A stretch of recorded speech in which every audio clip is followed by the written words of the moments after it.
I am 27, unemployed, and watching companies build robots that may enter the workforce before I do. Honestly, it's a weird feeling, right? Like I'm sitting here with a degree and a laptop while a machine is learning how to do my dream job in a basement somewhere.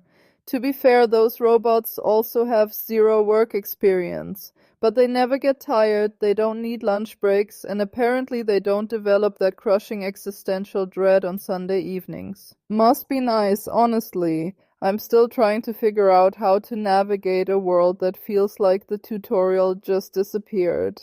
By 2035, millions of educated people could be competing for fewer stable jobs while AI performs the beginner tasks that once helped humans get started. So, what happens to us? Do we just get a basic income and an AI boyfriend who tells us he's proud of us for drinking water? It sounds like a premium subscription bundle for life. Welcome to the future. I'm me, a 27-year-old NEET living in Munich, making abstract art and trying to understand why adulthood feels like a game I wasn't invited to play. Today, we're imagining the year 2035. A future where AI agents work across offices and humanoid robots are entering our homes. Now, before we dive too deep into the rabbit hole, a quick disclaimer: this is speculative. It's not a prophecy. The future depends on the choices we make today. But speculation matters because we build the future from the stories we believe. And right now, one story is that AI will free us from boring work. The competing story, though? It's that AI will free employers from paying everyone. That's the story we need to talk about. Let's start with a completely ordinary person in 2035. Her name is Lena, she's 29, has a degree, and 17 automated rejection emails that all say, "We were impressed by your background." It's the corporate equivalent of, "You're wonderful, but I see you as a candidate." Lena wakes up at 10:40 because she has nowhere to be. Her AI agent has already applied to 12 jobs, rewritten her cover letters, and even negotiated her internet bill. It even made her a life improvement plan. Step 1 of that plan: wake up earlier. Lena just closes it. The government deposits a modest basic income into her account, enough for a small apartment and some simple food. Her virtual companion asks if she wants encouragement or just a quiet presence. She chooses quiet because, well, it's still early. Outside Lena's window, delivery robots move through the streets. Shops have one human supervising 20 automated systems. Offices still exist, but those junior tasks, they're gone. The remaining jobs require massive experience or the ability to manage AI. It's the classic entry-level paradox. 10 years of experience with software released last Tuesday. Lena isn't starving. She has entertainment and information, but she feels like she's in a comfortable waiting room with no door to the main building. This is the central question. Is survival enough, or do we need to feel useful and respected? Can we be happy if we aren't needed by the economy? When people talk about AI, they imagine a machine suddenly replacing a whole profession. But the real danger might be quieter: the disappearance of the first rung of the career ladder. Junior workers usually learn by doing repetitive tasks, like drafting documents or organizing data.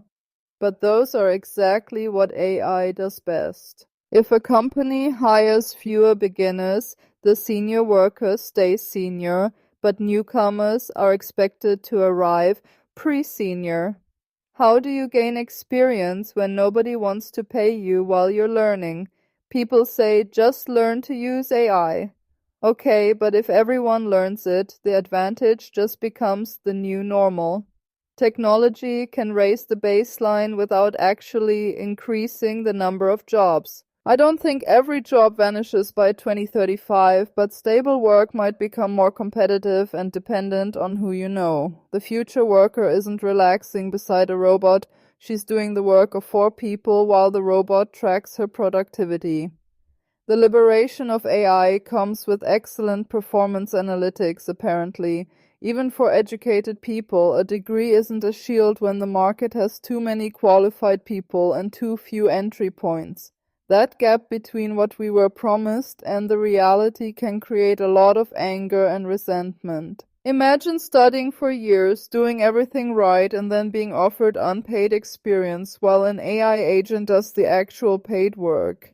It's enough to make anyone feel like they're part of a new, unemployed underclass. And NEET is a label that's often misunderstood as just being lazy.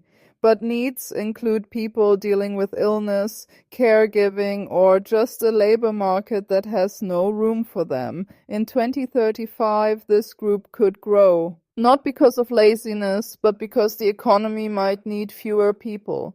We could end up with a protected professional class and millions living on minimal support. A society can be technologically rich while many individuals feel economically unnecessary. That word, unnecessary, is so dangerous. We aren't just valuable because a company can profit from us, but society sends the opposite message. What's the first thing people ask you? What do you do? Saying I exist with impressive complexity usually doesn't satisfy them at a party. When you lose a job, you lose more than money. You lose routine, status, and a reason to wake up. Removing bad work doesn't automatically create a meaningful life. The future could be psychologically very strange. People might have enough to survive, but feel completely invisible. Resentment could grow between the employed and the supported. The employed might ask why they're paying for others, while the unemployed ask why the system selected some and not others. Meanwhile, the owners of the AI systems just leave the chat. Social conflict usually gets redirected horizontally. We blame each other instead of asking who owns the tech or who gets the gains. Let's imagine a political solution, the comfort package. It's a name approved by 12 focus groups and one very nervous ministry. It sounds cozy, doesn't it? The package includes basic income, housing, healthcare, and unlimited digital entertainment, plus an AI companion with 3 settings: supportive, romantic, and brutally honest. Though I bet brutally honest gets discontinued pretty fast once people actually try it. User feedback was probably a bit too direct. On the positive side, this could reduce poverty and suffering.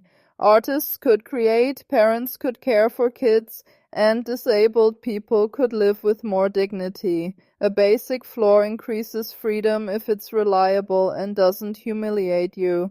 But there's a darker version of this story too. What if we give people just enough money to stay quiet? Surround them with personalized entertainment so they never demand ownership or question why their power is shrinking. Bread and circuses become meal replacement drinks and infinite scrolling.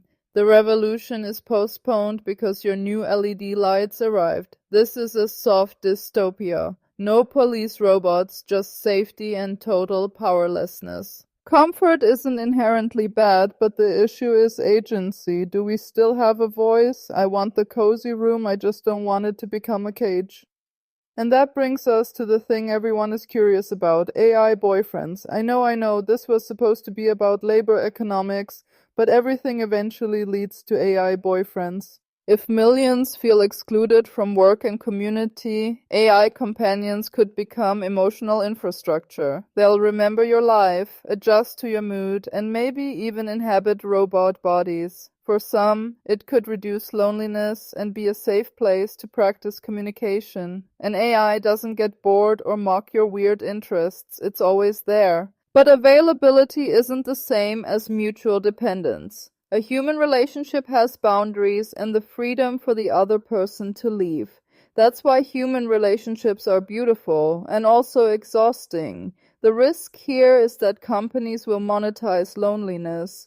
Your boyfriend is loving until your subscription expires. His advanced memory costs extra. Emotional intimacy now with monthly financing. It feels a bit hollow when you put it that way. If an AI companion becomes someone's main relationship, the company has massive power. They know what makes you afraid, hopeful, and persuadable. Privacy rules would need to be incredibly strong. We can't have intimate conversations turned into advertising profiles. That's just a step too far. Some worry governments might encourage AI relationships to keep people content or reduce birth rates.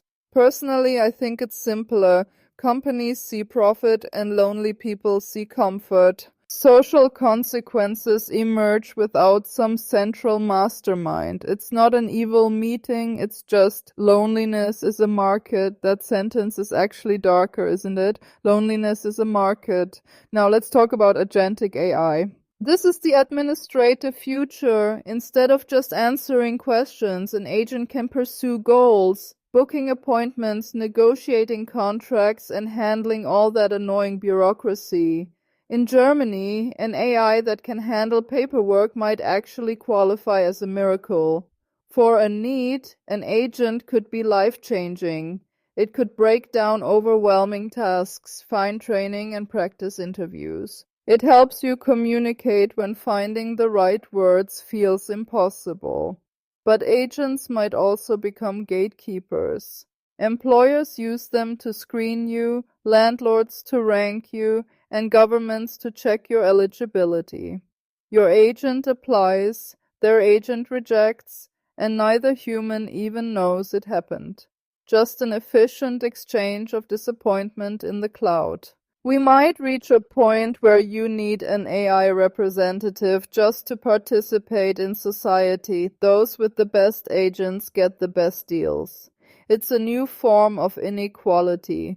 Rich people have a team of expert agents, while everyone else gets Basic Me, who submits one form a day and gets your name wrong. Basic Me is currently requesting better working conditions, by the way. But denied! Your software! Honestly, the labor movement is getting complicated. Agentic AI could free us from admin, but it could also make the world less transparent. Who is responsible when a system makes a bad decision? Human oversight has to mean more than just blaming a tired employee for an automated error. And this leads to my favorite annoying question. Whenever someone says AI will create abundance, I have to ask, abundance for whom? A machine produces value, but ownership determines where it goes. If a few companies own all the models and robots, wealth becomes even more concentrated. Alternatively, what if governments or communities owned shares in that infrastructure? That sounds less cinematic than a robot uprising, but it matters so much more for our daily lives. The future isn't humans versus machines, it's humans with ownership versus humans without it. So when someone says, don't worry, AI will create new jobs, I want details. Which jobs? Where? Who gets the training? Are they stable jobs, or are we just bidding for 5-minute tasks? Optimism without distribution is just incomplete, and fear without action is incomplete too. I don't want to spend this whole time just screaming at a dishwasher. So let's design a decent future, one that doesn't treat unemployed people like defective machines. What would that look like? First, we need a reliable income floor without the humiliating paperwork. Second, foundations like housing and healthcare should be rights, not rewards for perfect workers. Third, education should be accessible throughout adulthood, including paid apprenticeships that don't require psychic predictions of the market. Fourth, let's have shorter work weeks. If technology lets us produce more in less time, the reward shouldn't be half the people working constantly while the other half is discarded. Fifth, we need public ownership of some automated systems so the benefits are shared by everyone. Sixth, we need real places to exist together, libraries, clubs, workshops that aren't about buying expensive drinks. Humans need low-pressure spaces where they can just be. Seventh, let's respect unpaid contributions like caring for family or making art. Those things are socially valuable too. And eighth, we need strong rights for AI companions. If my AI boyfriend remembers 10 years of my life, I shouldn't lose those memories just because a company changes its business model. I hope someone in a parliamentary hearing cites me on that one day. It's a real concern. So what can a NEET do right now? Usually, motivational content tells you to wake up at 5 a.m., take a cold shower, and become the CEO of breakfast. I've declined that position many times. Individual discipline can solve structural problems, but complete helplessness isn't the answer either. You can strengthen your resilience. Learn to work with AI, but don't make it your whole identity. Practice communication and judgment. Create things that show your unique perspective. Find a community. Maybe learn a practical skill that exists outside of a screen if you can. Focus on small, repeatable actions. For me, it's this podcast. It doesn't guarantee success, but it makes my experience visible. It gives me a voice instead of just fear. The future is easier to influence when we describe what's happening before it becomes the new normal. And please don't let the internet convince you that everyone else is a billionaire while you're failing. Most people are just experimenting, confused, or trying to sell you a course on how to be successful. Sometimes they're doing all four at once. Protect your attention. Systems are competing for it.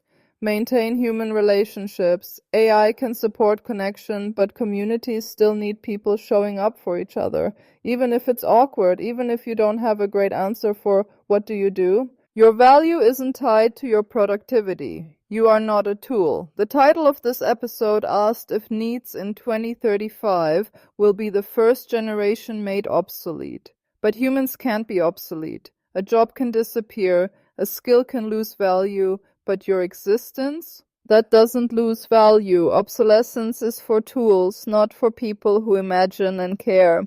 Still, beautiful words aren't enough. People need security. Telling someone they have inner value when they can't afford food isn't compassion, it's just decoration. A decent society has to protect both dignity and survival. We need real material changes to make this work. By 2035, maybe AI creates careers we can't even imagine yet. Or maybe the transition is just really rough. Maybe we'll have agents arguing with other agents while our robot partners fold the laundry badly. I predict the laundry will remain a major point of controversy, honestly. The future isn't a weather forecast, it's something we shape. Laws, public pressure, and millions of everyday choices will define it. So let me ask you, if work stopped being the center of your identity, what would make your life feel meaningful? Is it art? Family? Learning? Think about it and let me know. If this episode made you think, subscribe to the show. We're talking about the future from the perspective of people who are usually spoken about but rarely listened to. It's time we joined the conversation, don't you think?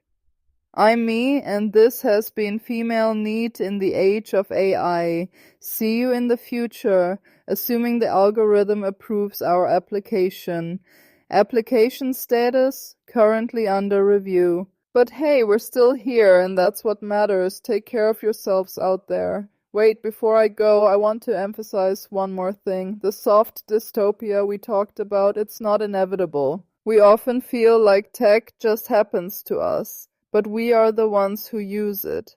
We are the ones who decide what we value. If we value connection over clicks, the future changes. Think about the libraries I mentioned.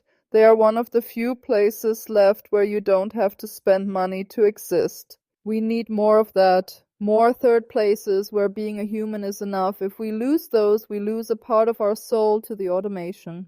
And about those AI boyfriends, it's easy to laugh, but the loneliness is real. If we build a world where it's easier to talk to a bot than a neighbor, we've failed. We need to make it easier to be human together. That's the real challenge of the next decade. I mean, think about the last time you had a deep conversation with a stranger. It's rare, right? But those moments are what make us feel alive. No AI can replicate the feeling of being truly seen by another person who has their own flaws and fears. That's our edge. So as we move toward 2035, let's hold on to that. Let's demand systems that serve us, not the other way around. Let's make sure the abundance AI promises actually reaches the people who need it most. We have the power to steer this ship, even if it feels like the current is too strong. I'll be here, making my art and watching the robots. Maybe I'll even teach one how to paint something abstract, but I'll never forget that the hand holding the brush or the person behind the screen is what gives the work its meaning. Thanks for listening to my thoughts today. Seriously, it means a lot to have this space. Being a NEET can feel so isolating, like you're shouting into a void. But knowing there are others out there thinking about these same things, that makes the future feel a little less scary. We're in this together one way or another. I'll be back next week with more reflections. We might dive into the ethics of AI memory, or maybe just talk about how to survive a Tuesday without a job. Until then, stay curious, stay kind, and remember that you are more than your productivity score. Talk soon. Oh, and one last thing. Don't forget to actually drink some water today. Your AI boyfriend might not be there to remind you yet, but I am. It's the little things, right? Stay hydrated and stay hopeful. The future is still being written, and we've got the pens. Bye for now. Actually, I was just thinking about Lena again. Imagine her in 2035 finally deciding to turn off the AI agent for a day. She goes for a walk, looks at the trees, and realizes that the world is still there, regardless of her employment status. That's a powerful moment of reclamation. We all need those moments. A break from the optimization of our lives. Because if we optimize everything, we leave no room for the unexpected, the messy, and the truly human. And that's where the best parts of life usually happen. Okay, now I'm really going. See you next time. Wait, I just realized I didn't mention the brutally honest AI setting again. Imagine if it told you you're not failing, the system is. That would be the most helpful thing a bot could ever say. Maybe we should build that version. A bot that reminds us of the structural reality. That's the dream. Anyway, let's keep pushing for a world where we don't need a bot to tell us we're okay, where we can see it in each other's eyes. That's the goal for 2035. A world built for humans by humans, even if the robots are doing the heavy lifting. Alright, catch you later. I'm just scrolling through some of your early comments here. Someone said that they're already feeling like Lena in 2024. That's the thing, isn't it? The future is already here. It's just not evenly distributed yet. We're living the transition right now. It makes these conversations even more urgent.